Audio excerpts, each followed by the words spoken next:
प्यारे दोस्तों, अस्सलाम वालेकुम। आप देख रहे हैं इरफानी नेटवर्क यूट्यूब चैनल और मैं हूं मोहम्मद इरफान झारखंड। एक औरत को मिलता है ऐसा सज़ा, जिस सज़ा के बाद उसे आधा दफन कर दिया जाता है ज़मीन में। उसको क्यों इस तरह की सज़ा मिलता है और कौन देता है सज़ा, जानने के लिए पूरा वीडियो को देखें शुरू से अंत तक। दोस्तों, अल्लाह तबारक व तआला ने एक इंसान को बहुत ज़्यादा हुस्न से नवाजा था। वो इंसान प्यारे आका मोहम्मद मुस्तफ़ा सल्लल्लाहु ताला अलैहि वसल्लम का बहुत बड़ा दीवाना था और वो मदीने से बाहर रहा करता था। एक बार उस इंसान को मौका मिला कि वो मदीना शरीफ जाए। बहरकैफ वो इंसान मदीना शरीफ जाता है। मदीना शरीफ जाने के बाद प्यारे आका मोहम्मद मुस्तफ़ा सल्लल्लाहु ताला अलैहि वसल्लम के रोज़े पर जाता है। रोज़े पर जाने के बाद वो वहाँ बहुत ज़्यादा रोने लगता है और सरकार से इस कदर मोहब्बत उसका होता है कि वो फिर ये फैसला करता है कि लौट कर वो अपना आबाई वतन नहीं जाएगा, बल्कि मदीना शरीफ में ही बस जाएगा।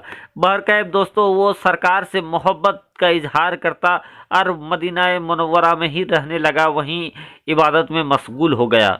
उस वक्त दोस्तों, मदीनतुल मुनव्वरा में हज़रत उमर बिन खत्ताब का खिलाफत था, दौर था। हज़रत उमर उस इंसान को देखते और मन ही मन कहते कि ये बहुत बड़ा इबादत गुजार है।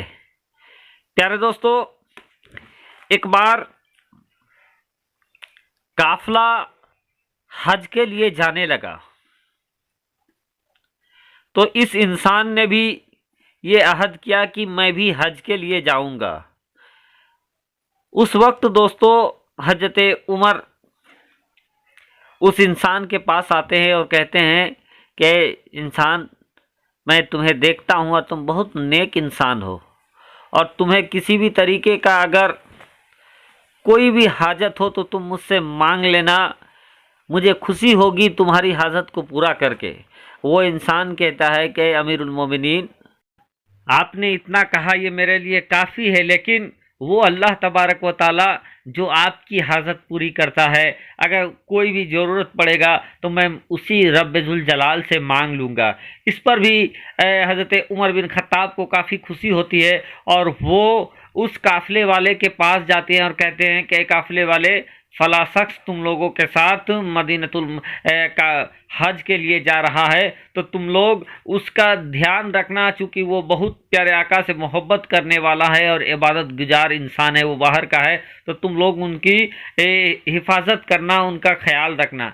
बहरकैफ दोस्तों, वो काफ़िला मदीनतुल मुनव्वरा से निकलता है और हज के लिए चल देता है। उस काफ़िले में बहुत सारे मर्द औरत थे और साथ ही साथ ये इंसान भी था, ये भी हज के लिए जा रहा था। अभी दोस्तों, काफ़िला जगह जगह पर खेमे लगा रहा था कि उसी काफ़िले में एक औरत भी थी, जिस औरत का नीयत उस इंसान के हुस्न पर जाकर टिक गया था और उसका नीयत खराब हो गया था। उस इंसान एक दिन जब जब जब काफ़िला रुकता और खेमे लगता, वो औरत उसी इंसान, उसी आबिद शख्स के बगल में ही अपना खेमा लगाती और उसके ऊपर डोरे, कह लीजिए डोरे डालने की कोशिश करती, लेकिन वो इंसान हमेशा इबादत में मशगूल रहता। बहरकैफ दोस्तों, एक दिन ऐसा होता है कि एक जगह पर खेमा लगा हुआ था कि वहीं पर वो औरत अचानक से चली जाती है, देखती है कि वो इंसान इबादत में मशगूल है, कुरान मुक़द्दस की तिलावत कर रहा है। वो औरत जाती है और जाने के बाद वो कहती है, ऐ शख्स, मैं तुमसे शादी करना चाहता हूँ, मैं तुमसे गलत काम का ख्याल रखता हूँ। इस पर वो इंसान कहता है कि नहीं, अल्लाह से डरो, हम लोग हज के लिए जा रहे हैं, ये बहुत गुनाह है। तो वो औरत उनसे कहती है कि अगर तुम मेरी बात नहीं मानोगे तो मैं तुम्हें बदनाम कर दूंगा, लेकिन वो इंसान उसकी बात नहीं मानता है। अब वो औरत उस इंसान से जलन करने लगी और उसी जलन की वजह से क्या करती है कि वो कुछ असरफी अपने पास से निकाल कर चुपके से उसके खेमे के संदूक में रख देती है और बाहर में आने के बाद ये कहती है कि मेरे खेमे से असरफी चोरी हो गई है। इतना बात था कि सारे लोग कहते हैं कि ये कैसे हो सकता है, कौन हज के दौरान चोरी कर सकता है। सब अपने अपने खेमे की तलाशी लोगों को लिवाने लगते हैं और उसके बाद एक खेमा बचता है जो उस आबिद शख्स का था। सारे लोग कहते हैं वो तो बड़ा मुत्तकी परहेजगार है, वो तो चोरी नहीं कर सकता है, लेकिन ये औरत ये कहती है कि पैसों का मामला है, किसी का भी नीयत बदल सकता है, ऐसा करे सबकी तलाशी लिया गया है, उसका भी तलाशी ले। बहरकैफ चूंकि उसी ने वहाँ पर पैसा छुपाए थे। अब कुछ लोग जाते हैं, उस इंसान से इजाज़त लेते हैं। इजाज़त लेने के बाद उस इंसान के खेमे की तलाशी ली जाती है। अभी खेमे की तलाशी लिए थे कि संदूक खोलकर देखा तो वहाँ से अशरफी निकलता है। अशरफी निकलता है तो सारे लोग उस इंसान को पकड़ लेते हैं और ये कहते हैं कि तुम तो बाहर से कुछ और हो, अंदर से कुछ और हो। हम लोगों ने तो ये नहीं समझा था कि तुम चोरी भी कर सकते हो। और वो सारे लोग उस इंसान के साथ बड़ा ही जुल्म करते हैं, मार पिटाई करते हैं और उसको कहते हैं कि हम इसको यहीं बांध देते हैं। हज से लौटते वक्त हम लोग इसको अमीरुल मोमिनीन के पास ले जाएंगे, वही इसको सज़ा सुनाएंगे।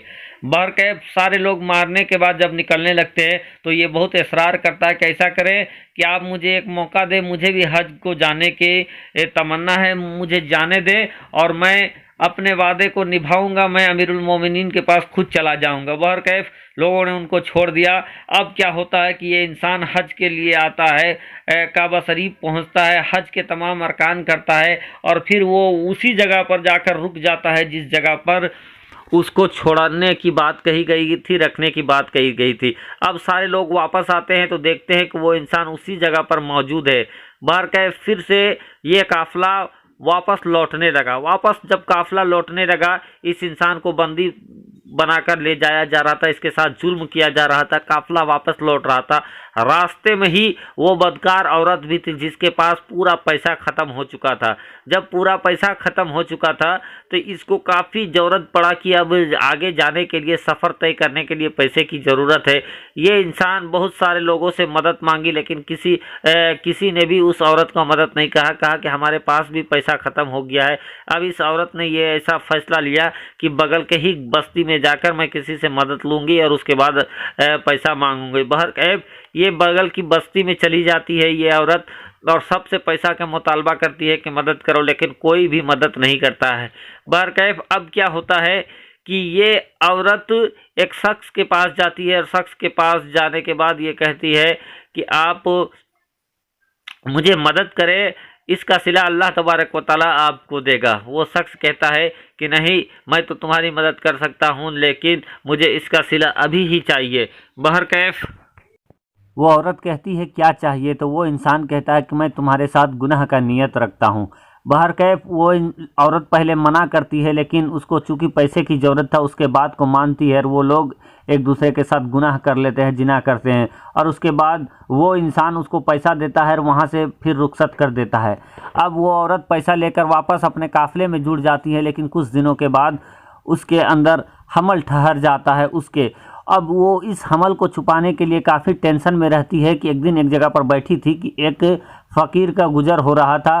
उसने इस लड़की को देखा, बहुत टेंशन में। वो कहती है कि क्यों टेंशन में हो। उस फ़कीर ने इस औरत से सवाल किया क्यों टेंशन में। वो कहती है कि ऐसा ऐसा मामला है। वो कहती है कि सुनो, तुमने जिसके ऊपर चोरी का तोहमत लगाया था इसका भी तोहमत उसी के ऊपर लगा दो। अब वो औरत खुश हो जाती है और काफ़िले में जाने के बाद फिर रोने धोने लगती है और ये कहती है कि इसने मेरे साथ बड़ा जुल्म किया है और इसके वजह से मैं हामिला हो गया हूँ। अब लोगों का गुस्सा और बढ़ जाता है, सारे लोग उसको काफ़ी मारते पीटते हैं और एक वक्त ऐसा आता है कि ये सारे लोग मदीनातुल मुनव्वरा पहुंच जाते हैं और वहां पहुंचने के बाद सारा बात अमीरुल मोमिनीन के सामने रख देते हैं और हज़रत उमर के सामने रख देते हैं कि इस इंसान ने पहले हज के दौरान इसके पैसा चोरी किया और उसके बाद इसके साथ गलत काम किया जिससे ये औरत हामिला हो जाती है। इतना सुनना था कि वो इंसान, वो आबिद शख्स खामोश रहता है, अल्लाह की मर्ज़ी को वो ये मानकर वो खामोश रहता है, शुक्रिया अदा करता रहता है। लेकिन हज़रत उमर कहते हैं कि इंसान, मैंने तो तुमको बहुत मुत्तकी परहेजगार समझा था लेकिन तुम तो कुछ और निकले, तुम्हें काफ़ी सख्त सज़ा मिलेगी। और उसको सज़ा देने ही वाले थे कि वहाँ पर हज़रत अली आ जाते हैं और हज़रत अली आने के बाद ये कहते हैं कि अमीरुल मोमिनीन रुक जाइए, ये इंसान बेकसूर है। इसने ना तो पैसे की चोरी की थी ना तो इस औरत के साथ इसने गलत काम किया है। वो औरत कहती है कि आप ऐसा कैसे बोल सकते हैं। तो वो कहती है कि ए औरत, तुम सच बताओ, नहीं तो तुम्हारे साथ बड़ा सख्ती होगा। और उसके बाद वो कहते हैं कि तूने रास्ते में फला शख्स के साथ इस तरीके का काम न किया, और तुम जब हज के दौरान थी तो तुम इसके खेमे में जाकर खुद अपने से पैसा पाई। अब चूंकि सारा मामला हज़रत अली ने उनके सामने रख दिया तो वो औरत भी अपने गुनाह को कबूल कर लेती है, चूँकि उसने देखा कि सारा मामला खुल चुका है। और उसके बाद हज़रत अली कहते हैं कि इस औरत को कब लेते जाओ कब्रिस्तान और इसको आधा दफन कर दो। सारे लोग हैरत में आ जाते हैं और हज़रत अली से कहते हैं कि या अली, आपको कैसे पता चला इस औरत की सच्चाई? हज़रत अली कहते हैं कि अल्लाह तबारक व तआला ने इस औरत की हकीकत मेरे निगाहों के सामने रख दिया और मुझे पता चल गया, क्योंकि ये जो आबिद इंसान है अल्लाह तबारक व तआला इसको पसंद करता है, और अल्लाह तबारक व तआला को ये पसंद नहीं था कि एक बेगुनाह को सज़ा मिले, और इसलिए रब तबारक व तआला ने इस औरत की तमाम हकीकत को मेरे सामने रख दिया। शुक्रिया, आदाब।